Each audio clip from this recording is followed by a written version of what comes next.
Recently, we redid the first ever Venomized Pokemon video on the channel, which, other than being super fun, it also inspired a friend of the channel and an amazing artist, Christian Pearson, aka Popcore Studios, to redo their Venomized Pokemon series, which I highly recommend. The narrator for the series is absolutely incredible, and be sure to check it out. I'll put a link in the description below so you can find it. Anyway, let's bring these Venomized Pokemon to life. Well, what if we hear? I knew it was true, and they all said I was crazy. But it's only a matter of time before some world-ending apocalyptic event happened with Pokemon. Well, there's been so many already, but the general public don't really know much about that. So, the grand scale of the disaster? Yeah, whole other level. I mean, seriously, world-ending events on a global level would at least have some semblance of a world rebuilding or turning out similar to what we have now. But this? Oh no, it's a whole other level. Of course, it had to be the scenario I warned them about. That's just my luck. If it wasn't for this, it'd be another thing that happened to theorize that'd be causing the end of the world. Whoever said they'd love to never be wrong clearly doesn't understand how much of a burden or curse it is to be right all of the time. Just once, when it comes to something like this, I would love to be wrong.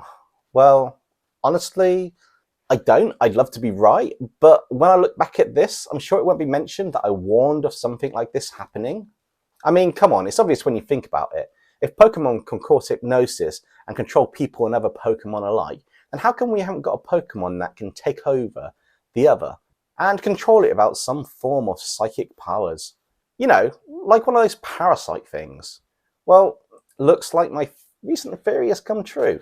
Lucky me. I was first alerted to the evidence of my pure genius being proven correctly when a trainer who read my studies brought their Pokemon for Alligator. You know, the nice, large, almost dinosaur-looking Pokemon with teal or maybe turquoise colour skin, red hair or scales or whatever they are, and a rather large smile that borders on being creepy if you ask me. Well, apparently he recalled his Pokemon after it was attacked by a purple-looking Charizard. At first, I thought this guy was one too many Pokeballs short of a Pokemon. That was until I realised he was being serious. Then I thought that maybe it was a new regional variant of Charizard, or a new evolution. This would have been a fantastic opportunity, one that rarely comes around. I was super excited to hear more about this Charizard until the trainer told me that a strange moving ooze-like substance formed and came off Charizard and latched onto his Feraligatr. Bit creepy if you ask me. All he could do at this point was to recall his Pokemon and get out of there. By some strange miracle, this fella managed to get away. Turns out, the Charizard was only after taking over powerful Pokemon. Lucky break for this guy, and apparently after calming down, he went to check on his Feraligatr, which was far from how it originally looked. It was at this point he recalled his Pokemon and sealed the Pokeball with as much stuff as he can. To be honest, he did come up with a rather ingenious method to keep the Pokeball shut. He used String Shot from his Bug-type Pokemon, which managed to stop it from opening back up. After hearing this guy's story, I decided to take a look at his Pokemon. We went to my training room for the Pokemon study. Yeah, I'm not just some crackpot, you know, I am an actual Pokemon professor. I do have, stuff for research and that. So I sealed off this room and we let the Feraligatr out. The sight of this Pokemon was rather startling, and as it turned around and lifted up, it was looking like a towering bluish-black lizard with large claws and spikes over its body. A strange white pattern on the underbelly. The tongue was indeed long and slimy with a mass of green saliva, both horrifying and truly fascinating. As the trainer looked on, heartbroken at what had happened to his beloved partner Pokemon, I, on the other hand, was truly fascinated and kind of in awe at the wondrous creature standing before me. It was at this point curiosity got the better of me, and rather than just studying the altered Pokemon from afar, I decided better to see what would happen if another Pokemon was added to the mix. I threw a Pokeball out, and out came one of my, powerful Pokemon. Not the most powerful, but a rather powerful one, with its own right, to see what happened. It was only a few moments later, when Feraligatr swung out its arm, and tendrils shot out and hit my Pokemon, which caused it to let out a loud cry. I was in shock. Perhaps at this point I should have done something, but in hindsight, there was nothing I could do as the massive tendrils started to engulf my Pokemon partner.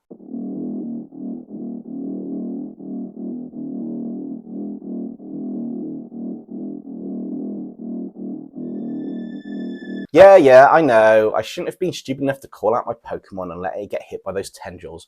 that came out of the infected Feraligatr. Scientifically speaking, however, knowing what happens when a Pokemon is infected by this weird parasitic creature is kind of crucial to figure out how we can stop this threat. Although the speed and what happened next did give me some insight, it produced far more questions than answers. The speed at which the infection takes over was far faster than I'd imagined, although it could vary from Pokemon to Pokemon, I suppose. I think it's best to describe what happened with my Pokemon as it turned into an infected version. First off, my Pokemon is Houndoom, a rather loyal and powerful Pokemon, despite its best efforts to burn off the infection with a flamethrower attack, which kind of worked on the areas the flames hit. However, the more the attack was used, the less effective it seemed to be. I hate being right. In my crackpot theories, my crackpot scenario, as it was, mentioned how unprepared the world would be, including our Pokemon, if a parasitic organism took over the Pokemon whilst being able to adapt to any weakness over time, or an evolution from constant exposure. Of course, how the hell could I know there'd be a time this eventuality would come true? Even more than that, how the heck could it be a parasite creature able to adapt or evolve to whatever the hell it was doing at such a rapid speed? I mean, seriously, part of me was in awe at seeing my theory come to life, while the rest of my genius had the sudden realization that this parasitic thing, this creature, whatever you want to call it, could effectively take over the most powerful and legendary Pokemon in existence. I mean, think about it. Or if that Mewtwo Pokemon was taken over by this parasite? We had enough trouble what was going on when it kind of broke out of that lab and before it came to its common sense. Yeah, I wasn't meant to mention that. I wasn't meant to let people know I know about that event. To be honest, I think there's more important things going on at the moment. Back to what I was saying. So this parasite eventually started to engulf Houndoom. Within moments, the black type of tendril turned red with black. The change in colorization is unexplained, but it could be something based on the Pokemon or the Pokemon's type, maybe? The flamethrower attack caused a change in the color, maybe the resistance of the parasite, who knows? One thing was for sure, it looked far more menacing than the blackish blue Feraligatr. The strangest thing happened next. The skull on the chest of Houndoom formed its own mouth, with a second long slimy tongue coming out of it. There are now two mouths on this Pokemon. The bone-like features on its back began to twist and turn until it looked unrecognisable. It started to look like what you might imagine, a true hellhound, when you think of its fire-type nature.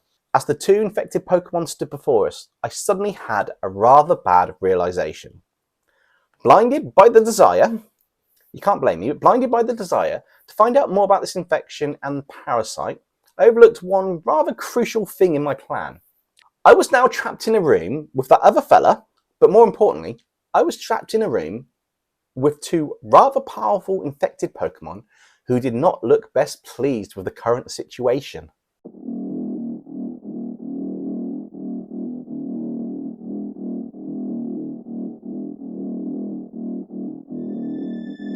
I guess you might be wondering how we got out of the situation of being trapped in a room with two powerful and infected Pokemon. Well, that's because I'm a genius.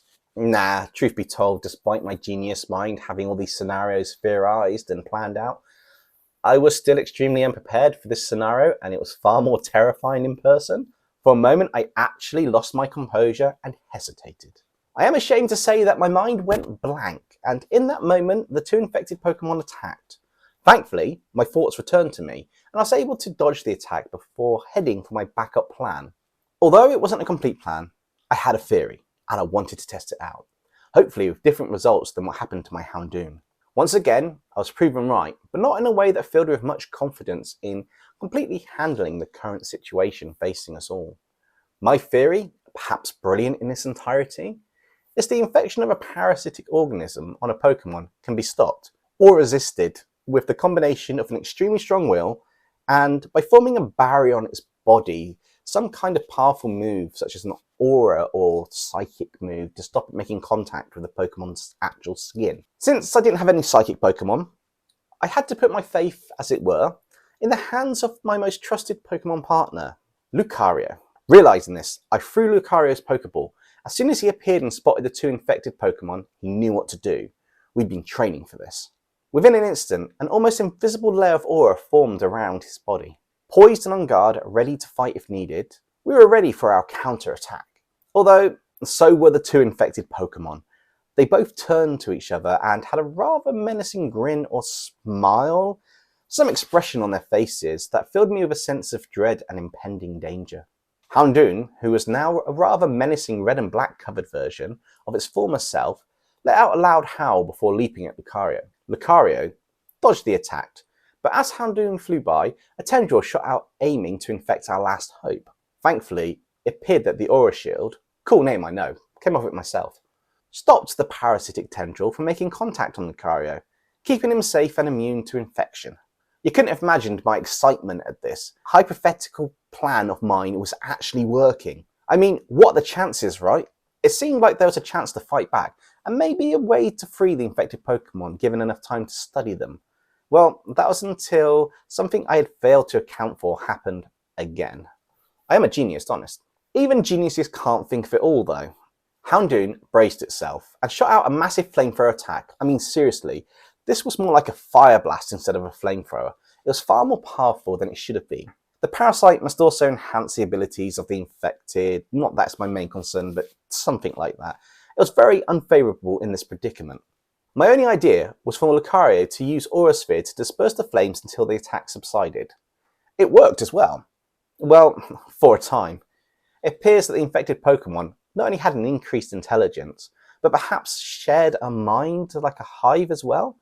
While Houndoom was keeping Lucario at bay with this insanely powerful flamethrower attack, Feraligatr had moved behind Lucario and waited patiently for an opening to attack.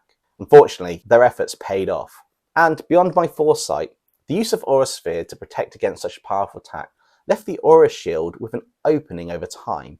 And, well, this is what Feraligatr used to fire a tendril that made it past the shield and began to infect Lucario. My heart sank. As you can imagine, when this happened, I was not expecting Lucario to become infected. It was the worst case scenario. However, as with all things that are seemingly doomed, the universe has a way of providing hope. And hope it did provide, although questionable in my opinion. Lucario did indeed become infected, however, the parasite started to change to a white colour. In fact, when it did this, the other two infected Pokemon seemed to back away, almost as if they were afraid. Turns out, they had a reason to be afraid. As Lucario finished its transformation, there was something completely different about this infection than with the other Pokemon. Maybe something to do with Lucario's unshakable will or the aura it had infused in its body. Who knows? But Lucario was driven by a singular purpose in its actions from that point forwards, launching towards the venomized Houndoom. As the infected Lucario grabbed Houndoom and hit it using close combat, the infection began to disappear from Houndoom where it was hit. It was like the parasite on Lucario was feeding on and growing stronger from the version on Houndoom. It wasn't long before Houndoom was led on the floor unconscious and seemingly back to normal.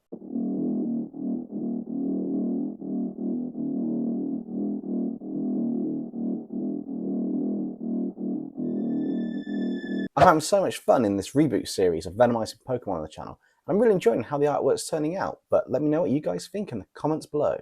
Which one's your favourite and who should be venomized next? If you enjoyed this video, why not check out some of the other Pokemon related videos we've got on the channel. We've got turning Pokemon into mech armors, or why not check out the first one in the reboot series, which you can view here. Anyway, that's it for now. Stay safe everybody. Catch you next time.